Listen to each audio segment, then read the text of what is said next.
Всички казват, че Васил Левски е велик българин. Малцина обаче проникват зад плакатните определения, за да осъзнаят истинската стойност на неговото величие. Абсолютно сам, без теоретическа подготовка или високо образование, Левски успява да промени менталитета на един апатичен народ, отказващ да повярва, че заслужава по-добра историческа съдба.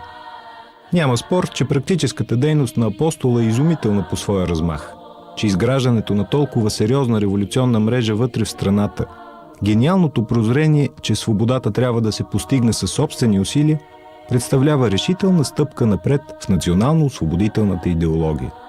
Но Левски многократно надраства своята епоха най-вече с потресаващо актуалните идеи за личната и човешка свобода, свободата на словото и печата, равноправието между хората, независимо от тяхната народност, вяра и обществено положение. Изглежда непосилно да се сравняваме с Левски, но нямаме оправдание, ако поне не започнем да се опитваме.